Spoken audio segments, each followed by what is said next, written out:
Welcome back to another episode with the Worldwide Twins. My name is Joshua Ortiz. And I'm Gabriel Ortiz. And we are two members of the Ortiz brothers. And in today's episode, we're going to be going over how to find the land value using comps in the area. Gabe, what are some things that we're going to be covering after we find that land value? After we find the land value, what we're going to do is get you how do we get the offers? We're going to get you how to send the agreement. And stay tuned for after that. So if you want to go ahead and know how we're finding the value of land, how we're finding and know what to offer based on that value and locking in that deal with that land seller, stay tuned for today's episode. It's going to be a great one and you don't want to miss out. Gabe, let's get right into it. What are a few tips that the viewers out there can use if they want to go ahead and find out the value of a land? And in this case, let's just say, the land plot we're looking at is 1 acre. What would be some good tips and ways to find out that land value? So if you're looking for 1 acre, you're going to want to compare that to 1 acre. Nothing that's half acre or anything like that. So what you're going to do is stay in that same subdivision as much as you can. With the acres, it's a little bit different.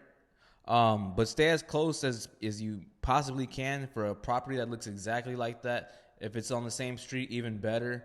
Use anything from the last 30 to 45 days. Try to stay in that sweet spot. But if you can't find anything, try to go back.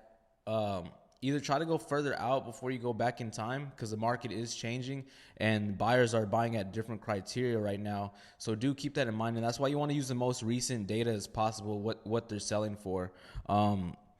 So if you see that they're all selling for 70,000 in 30 days, all acres are selling for 70,000 in 30 days, you know that, hey, that's probably a sweet spot. And if I'm talking to a seller and they want 40,000, I know if I get in that property at 40,000, there's possibly a 30K spread. So it's calling the acres at 70,000. But if you see that they're sitting on the market for 95,000 and it's been 125 days, you know a spot that you should stay away from, and you know if you get at that price under 70,000 that you do have a potential buyer within 30 days.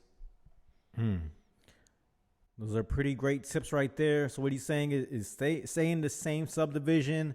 If the lot is located in a subdivision, if you're doing infill lots and it's in a subdivision where they're all 1 acre properties, if you see them selling for $70,000, pretty quickly within a month, then that's going to be a very good price that'll kind of just let you know, hey, my lot is worth about 70,000. Right. And then if I try to adjust it and sell it for a little sell it for a little higher, it's not really selling.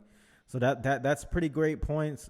Really using the similar size lot. So, if you get a lot 1 acre, so for 70,000, you get one that's sold for 60,000, 1 acre, and then another acre sold for 65,000, all in that same lot. Right. You can pretty much get the average, and I'll just do it just using a simple formula real quick. So the thing is, whenever you get all the comps, and comps are comparables, just other lots that are pretty much the same type of size. And so what you're pretty much gonna do is you're gonna add up all the prices of all the lots. So if they were, let's just do it simple math, 50,000, 60,000, and another 50,000, that adds up to $160,000 for 3 lots. And then we're going to go ahead and add up all the size of the lots as well. So if they were each 1 acre, then that's going to add up to 3 acres. After you add up all of those, you're going to want to divide both of those numbers by the amount of comps that you used. So if you use 3 comps, you're going to want to divide that 160 divided by 3. And if it was 3 acres, you're just going to divide it by 3 to get you that average lot size and the average price for the lot. So the average lot size in that case would be 1 acre. And the average price, 53.3. So that lets us kind of know, hey, our average price for an acre, our average lot size is 1 acre, and our average price of those lots is 53,000. What you're going to do from there is go ahead and 53 by the acreage size, the average acre size. So, if the average acre size was half an acre, you would multiply 53,000 times a half an acre. In this case, it's 1 acre. So it's really just going to be 53,000.3 times 1. and that's gonna give us, hey, our average price per acre in this area is about 53,000. Just using that quick formula, so that lets us know, hey, the average price in this area for an acre is 53,000. And Gabe, once we have the lot value, the land value, what can we go ahead and offer these sellers, really quickly, just to kind of get an offer price to kind of get the conversation going? All right, Gabe. So, using that formula, we found out the land value was 53,000 an acre. What would be a good offer percentage or a good offer amount to go ahead and offer the seller, based on that price would be 53,000 an acre? Based on the price of 53,000 an acre, if you're looking to get the conversation started, what to offer them, before you even shoot your offer, you're going to want to know the lowest amount possible that seller is willing to take before you shoot the offer, because you never know, like we mentioned in a previous episode, if you could have got it at a lower rate. Real estate, wholesaling, anything that you're going to buy and sell, you don't want to get it as low as possible. That way you can make the maximum amount profit as possible on that deal. So find out what it is that they're looking to get. But say that they don't give you a number, try as low as possible, because all it is going to show their cards where they're at. So shoot a 20% offer if you have to. Shoot anything from 20 to 30% if they're not giving you a price. They're going to tell you, no, I can't do that. And ultimately, you're just going to say, okay, I understand you can't do that. But if we're coming in cash, we're able to close in with a matter of weeks. There's no commissions or closing costs. What is the range that you're looking to stay within today? Let them give you the number. If he tells you 35, you ultimately know that these acres are going for 53. How much spread is that for you? Maybe a 15,000 minimum that you're possibly going to walk away with in your pocket, especially if the days on market are attractive to the price that you got it at. As we mentioned, if you see all the 95 or 90,000 sitting for 125 days on market and they're still active, then you're in a good sweet spot to get that thing sold and potentially find a buyer. Great tips right there. So one he's saying is that if you haven't already gotten that price on what they would take for the property, go ahead and ask them, what would be the best price you can do? What would be the lowest you would be willing to accept if we can go ahead and get this, wrapped up and sold, or get it bought from you in, in a matter of 30 days or less. Yeah. And, once they give you that number, even if it was 20,000, don't think that it sounds like a good deal because they're going for 53 in the area, but you could always get it lower than the 20,000. I mean, they told you 20,000 is what they would take right now. Sometimes there's still a little bit room. It honestly depends on the seller. Sometimes they'll give you the bottom line right out, and they won't take anything lower than that. Or sometimes they'll tell you a price, and I mean they may even go $20,000, $50,000 lower than that price. So even if they told you 20,000, I mean you could always get it lower than that. One that me and Gabe likes to use as well to get a little bit lower. One, it could be if they don't have a survey. I mean, you could always get a little bit cheaper if they don't have a survey. Or utilities connected. One other thing is going to be the closing cost amount that you could potentially box the seller in with you. If they said, hey, I know you're looking to close at $20,000. If we could cover all the closing costs, escrow fees, and you don't have to come a dollar out of pocket, what would be the best price you could do? Sometimes they may ask you like, what's the typical closing cost amount or something like that. I mean, you could tell them, it's roughly about $1,000 to $2,000. Sometimes it's usually about $1,000 to $1,500, but sometimes there's like HOA transfer fees and stuff like that may make the closing cost amount a little bit higher and closer to that $2,000. And another tip to leave you guys, if they don't give you the price, the lowest that they want to take, and you're trying to get it out of them, while you're on the phone with them, just give them the lowest comp that's sold in the area before you give them a range. Say, hey, Mr. Seller, this one right here on FM 27 sold for $15,000. And be quiet and let them defend and say 15,000. I could do 17,000. I'll sell today. Just give them the lowest comp in the area, because you're not lying if you're showing them actual data. Say, hey, Yeah, and that one you have to be careful with that as well because they may get pissed off or mad at you. 15,000, you're crazy. I'm gonna never sell my property for that low. And then okay, what do you typically like to tell them in that scenario? Just bring them back to reality. Hey, Mr. Seller, I'm not saying that's what I'm gonna offer you. I'm just giving you the facts of the neighborhood. Taking that into consideration, what is the best price that you could do? Mm-hmm. What is the price that you could do today? Yeah, they still may be higher. They may tell you 25, may tell you 30. Who knows what they started at? But that is still going to be a deal as long as it has a good spread between that 53,000 on what it could sell for, say on the open market or to a retail buyer or an investor. Because investors, they'll still pick up these properties even if they're at like 75%, 80% of the land value. Investors would still pick up those properties. So let's say what's 53,000 times? It's about $40,000. So even if you get it at 30, you get it at 32, you could still sell it to an investor relatively quick to 40,000, or you can try to find a full retail buyer at 53,000 and make even more money. But we're gonna go over the buyer stuff in next week's episode, so y'all don't forget to stay tuned for that one. But let's go ahead and get into a few more tips on actually negotiating and closing that deal, with the seller. All right, so let's say you talk to the land seller and they give you a price. Let's just say at exactly 50% of the land value. So they're going for 53 in the area for an acre, and the seller said they would take it for 25,000, 26,000. Gabe, what would be a few steps after that? They say, they would take 26,000. Everybody looking at this video can clearly see, hey, the acres are 53,000.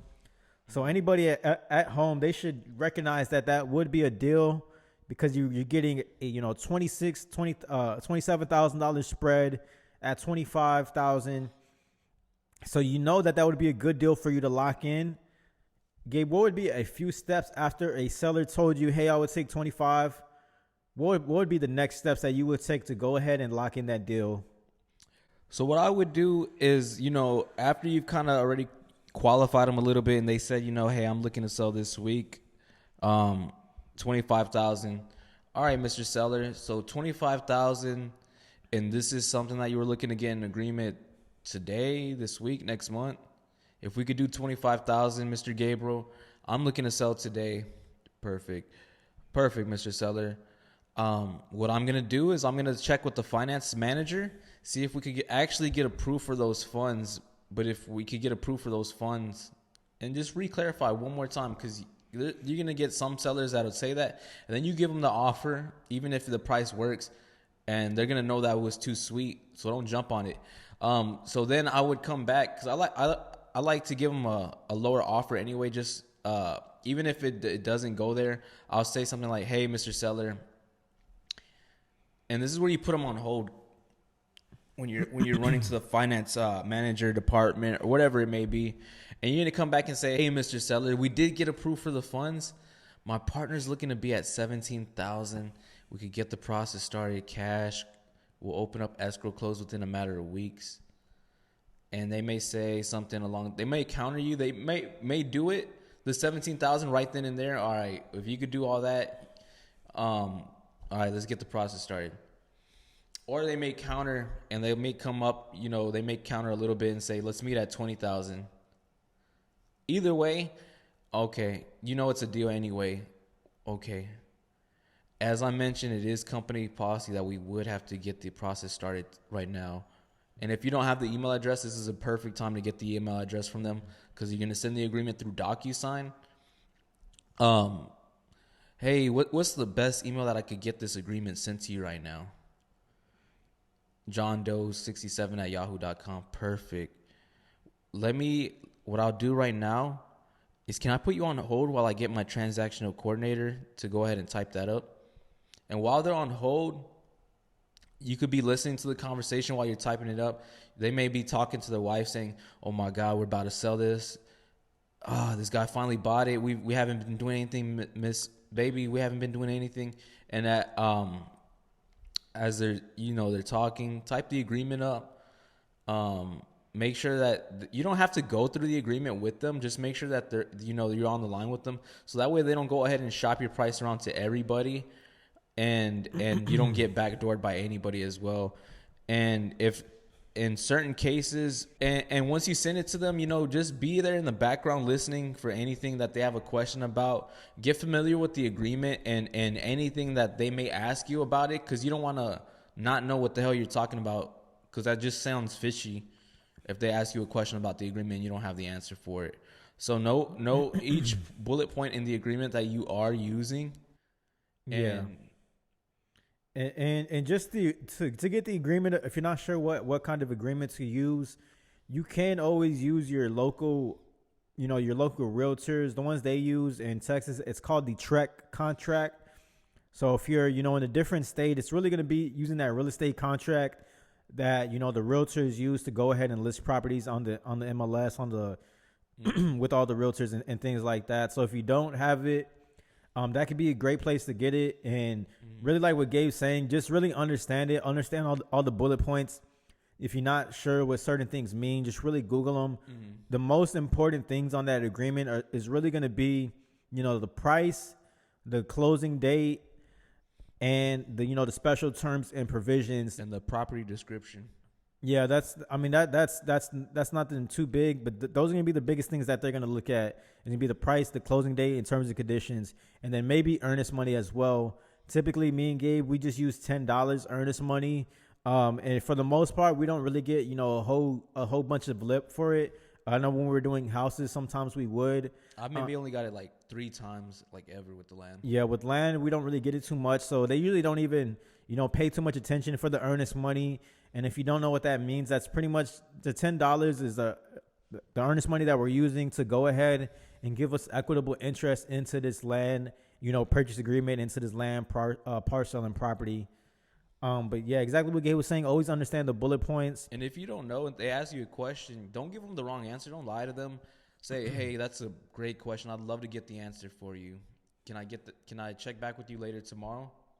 Perfect. Mm-hmm. Yeah, and that's one place you can go ahead and get the agreement from, really quick. If you've been networking like me and Gabe have told you to as well, and you've met a couple other wholesalers in town or a couple other buyers as well, you can always reach out to them and see if they maybe have a purchase agreement that you can go ahead and use.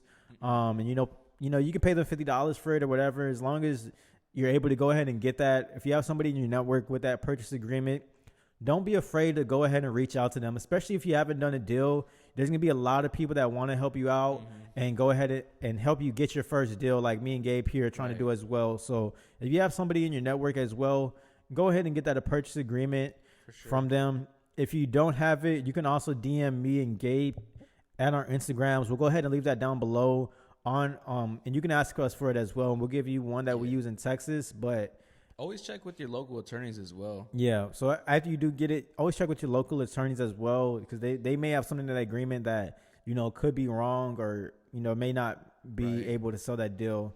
And I love that he had mentioned that. He said, reach out to somebody you may know from a real estate network, because in the business, even if you're not getting deals, you may know somebody who's getting deals and you could help them, and potentially they can help you, vice versa.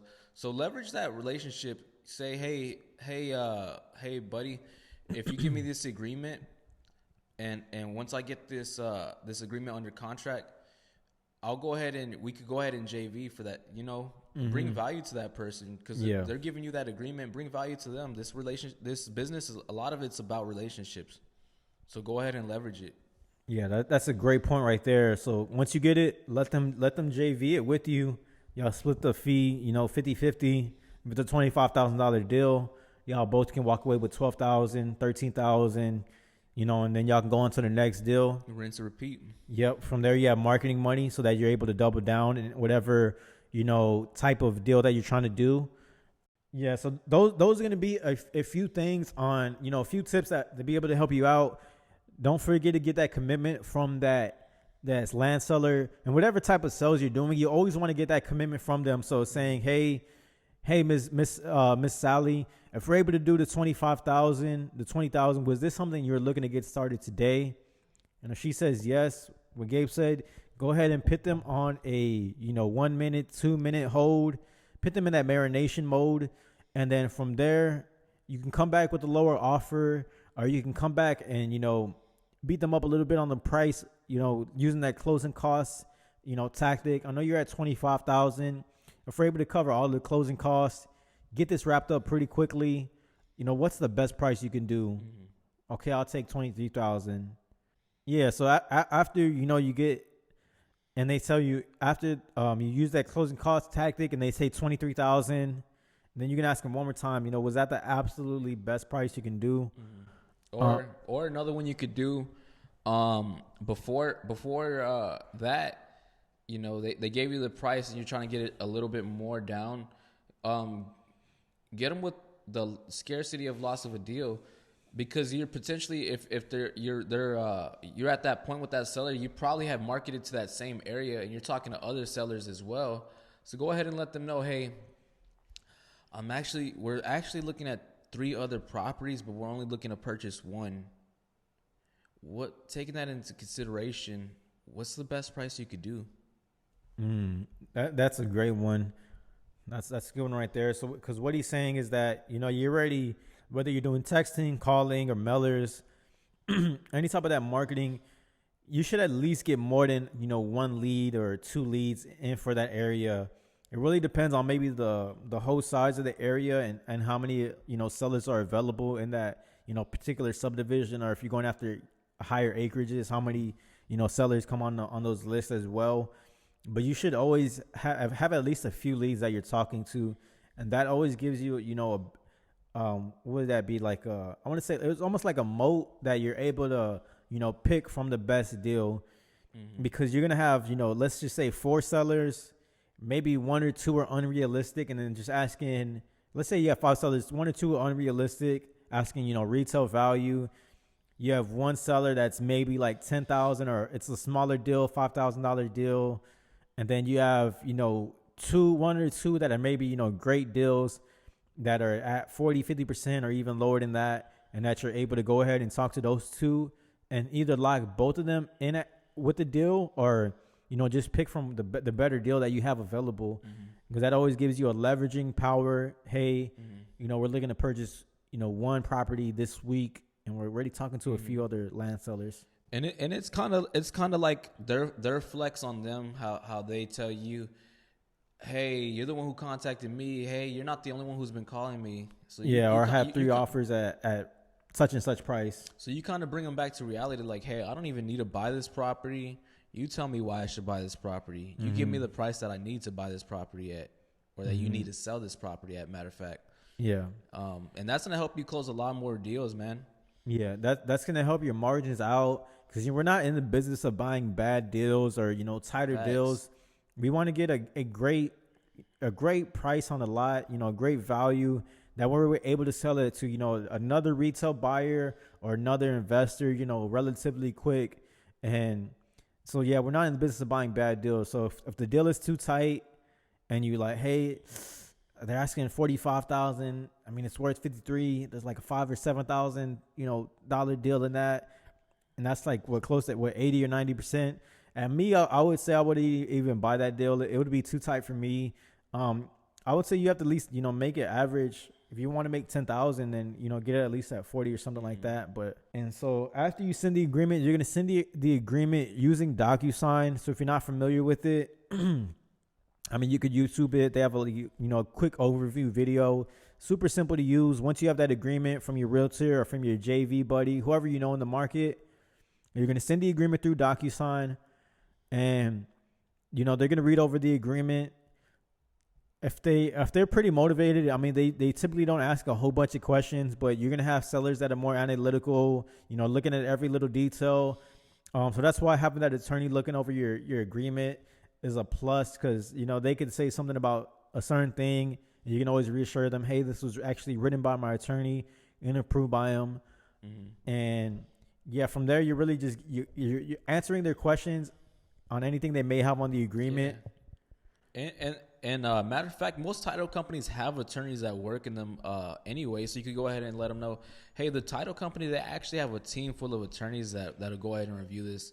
and make sure that there's nothing, been out of shape or anything like that. So that'll go ahead and give them reassurance as well. Yeah, or you can always give them the title company's information as well. And if you don't know how to do that, we're going to get into that in the last step of today's video. And yeah, so once you're answering their questions, they click sign, you click sign. After that, then you need to get it to the title company. And you're going to want to work with a title company that is investor friendly, or that does assignable contracts, assignable agreements. If you don't know what that means is, typically you always have to have and or assigns after your name on the purchase agreement, so that you're able to go ahead and assign that deal to another investor or to another person in general. If it doesn't have and or assigns, there's still ways to close on it. If you do find another buyer, such as double closing, you can always do that as well. But you always typically want and or assigns because it just makes you more money on the deal. Yeah, so you're going to want to use a title company that is investor friendly, or that at least does assignment agreements. And you can, Google your local title companies, or wherever the property is located. You're going to want to use a title company that's, more local to where that property is located. Because if you're out of Texas and you're doing deals in Kansas or Missouri, then you're going to want to use, whatever title company is closest to that property. Because the rules and everything, the laws are going to be different. And so you're just going to want to ask them, hey, do y'all work with assignments? Are y'all, if they don't know what assignments are and you have to explain it to them, then I really wouldn't use them. And just try to get a hold of, if you can actually get in contact with the attorney or, one of the escrow officers at the title company, that's going to be a little bit better, because they're going to be more knowledgeable and know more, than the front desk receptionist or even the escrow assistants in certain cases. So just asking them that. And then, if they say yes, that, hey, we do work with assignments, we work in investors, we do all those type of deals, then go ahead and send them that purchase agreement in an email. And you're also going to need to send them the seller's information. So, the seller's name, email address, their phone number, and, whatever county that it's located in. Don't forget to mention that, the legal description or whatever, so they're able to locate the property. Most of the time that's already in the agreement, and you just have to really send them the seller's, first name, last name, phone number, and email. Once you have that, the title search process has started. You have your first deal locked in. The title search process has started. From there, you're going to go ahead and need to find your buyer. And we're going to go ahead and we're going to get into that in next week's episode. So don't forget to take these action steps that we're laying out for you. If you want to do deals in the next 30 to 60 days, last week we covered, finding the market, finding the county, getting the list for that county, for that market. And after that, we went ahead and we went over cold calling, texting, and letters to go ahead and market to that county or to that city. If you're doing that, you've already started marketing to that county and to that city. And now you're able to find the land value and know what to buy the land at, what percentage you need to be at. Like I said, I would stick to anything 60% or below really right now, because if you get anything at 50% or lower, it's going to be a deal no matter what, for the most part, as long as land is selling in that area like we talked about already. As long as land is selling in that area, you're getting deals at 30, 50%. Don't go to a cold spot. Yeah, you're getting deals at 30, 50% of the land value. You should all day be able to sling those and sell those to investors at 75%, 80% of the value, and if not, that full 100% of the value to a retail buyer. And, that's going to be, the process that you're going to take so far. Once it's to the title company, you're going to need to go ahead and get the buyer's information, people buying properties in that area. And like I said, we're going to get into that in next week's episode. So y'all stay tuned for that. Were you about to say something or what?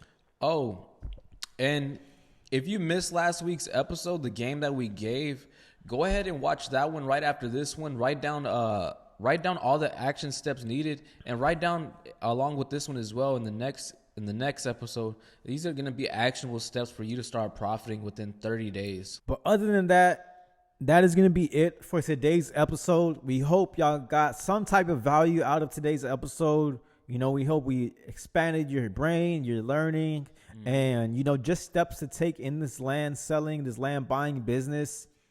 And if you learned something, if we made you think differently, please don't forget to like the show, share the show with a friend or somebody that you think would love the video as well. Like we mentioned before, if you have a buddy, cousin, brother, sister, uncle, mom or dad that you want to do this business with, you can do this business, with a small team, especially if you're doing, any type of marketing that we've talked about. You can really run this business up to 100, 200,000, 500,000, even $1 million with a small team. So don't, I know we are giving this value out for free on YouTube, on all our platforms that we're going through, but don't take it for granted. These are actionable steps that we are giving you. That way you can go ahead and, start buying land, start selling land. And even in these steps we're taking, there's two parts to this business. If you only want to buy land, then only buy land and only market to sellers and, continue buying that land. Mm-hmm. If you only want to sell land, then, work with other wholesalers who have land already locked up and then just sell their land for them. And we're going to get into that in next week's episode, like I mentioned. Gabe, do you have any last words you want to leave the listeners and the viewers with before we let them go? Thank you guys for tuning in. If you want to pay us, just go out there and take action if this is something that you want to do. If you've been wanting to get in real estate and investing, or your family member does, just share this and take action. That's all we ask from you guys. And one thing I'll leave y'all with is that I wish I knew about this land investing and land flipping, land wholesaling a lot sooner. If I had, known about it when I first started in real estate, I would have just honestly went with land investing and worked my way into houses. But it started the other way. I was in houses and worked my way into land. But land investing, I would say, is a lot easier than wholesaling houses, than flipping houses. There's a lot, there's a less amount of, things moving into that process that you need to, go ahead and sell a land deal. Yep. Because with the land, you don't need to be there. You don't need to look at it. You don't need contractors. Yeah, you don't need contractors to go out there and give you a bid on the property, on the roof, on the foundation, on anything like that, because it is just vacant land. So finding that value is super easy. Knowing what to offer on the value, based on that value, is super easy. We broke it down in today's episode. And, just locking in that deal with these sellers is a lot easier and a lot less, frictional than a house, because they're not really attached to it like they are a house. So if you're looking to get started in real estate, like Gabe said, don't overlook this land investing, this land flipping. It's a great place to start and at least get you some type of momentum. And if you haven't done your first deal, at least get your first couple of deals.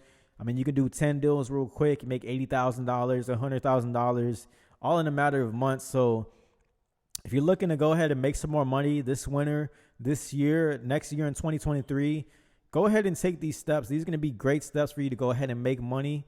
And don't forget to like and share, comment down below. But other than that, we're going to catch y'all next week's episode. So until next time,